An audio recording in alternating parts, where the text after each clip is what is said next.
এদিকে রাকসু নির্বাচন ঘিরে প্রচারণার শেষ দিনে ব্যস্ত সময় পার করছেন প্রার্থীরা। ভোটারদের কাছে গিয়ে ভোট চাইছেন, জানাচ্ছেন নিজের ব্যালট নম্বর, দিচ্ছেন নানা প্রতিশ্রুতিও। বিস্তারিত জানাতে রাজশাহী বিশ্ববিদ্যালয় থেকে যুক্ত আছেন আমিরুল বাপ্পি। বাপ্পি, জানাবেন প্রচারণার শেষ দিনে ক্যাম্পাসের পরিবেশ কেমন দেখছেন, পাশাপাশি নিরাপত্তায় কর্তৃপক্ষ কী ব্যবস্থা নিয়েছে?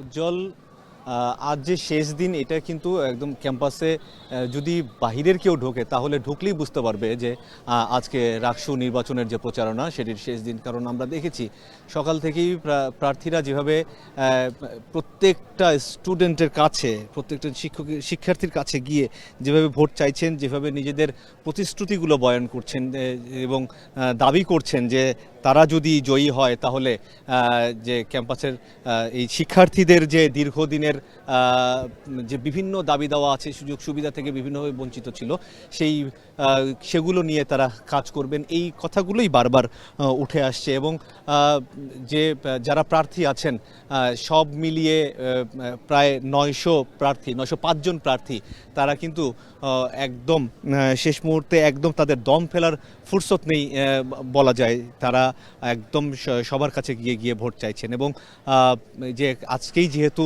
প্রচারণার শেষ দিন, রাত 12টা পর্যন্ত চলবে, এই জন্য এখন ক্যাম্পাসের রাজশাহী বিশ্ববিদ্যালয় ক্যাম্পাসের প্রত্যেকটি স্টুডেন্টের মুখে একটাই প্রসঙ্গ, সেটি হলো রাকসু নির্বাচন।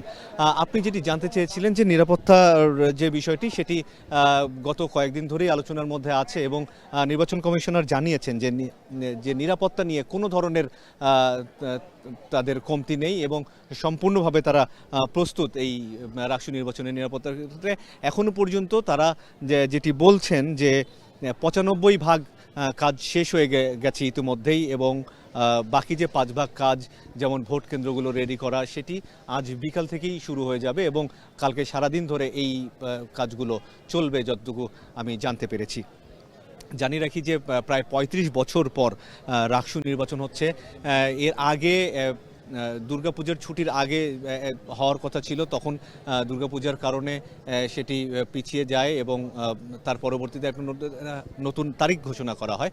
তখন এরপরে কিছুটা স্তিমিত বা একটু ঝিমিয়ে গেলেও গত 3-4 দিন আমরা লক্ষ্য করেছি যে ক্যাম্পাসের মধ্যে সবার মধ্যে যে সেই উৎসব আমেজটা, একটা নির্বাচন ঘিরে যেটি উৎসব আমেজ থাকার কথা, সেই উৎসব আমেজটা কিন্তু বিরাজ করছে। আমরা এর আগেও যখন ডাকসু এবং জাকসু নির্বাচনে দেখেছিলাম, সেখানে যেরকম উৎসব আমেজ ছিল, আমার কাছে মনে হচ্ছে সেরকমটি বা কিছু কিছু ক্ষেত্রে তার থেকেও বেশি এই উৎসব আমেজগুলো কাজ করছে।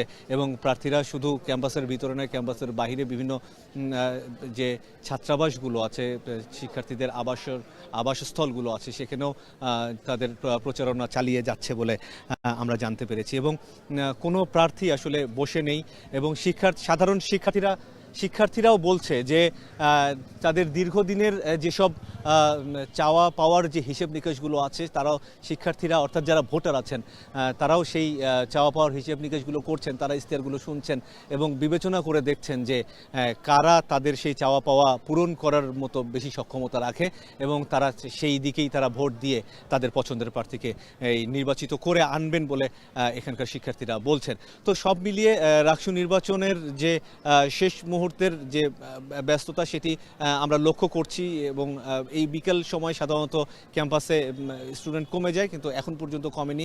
সবারই একটাই আকাঙ্ক্ষা যে রাকসু নির্বাচন যে পরশুদিন আছে, সেটিতে যারা বিজয়ী হবে তারা তাদের অধিকার এবং দাবি দাওয়াগুলো নিয়ে কাজ করবে।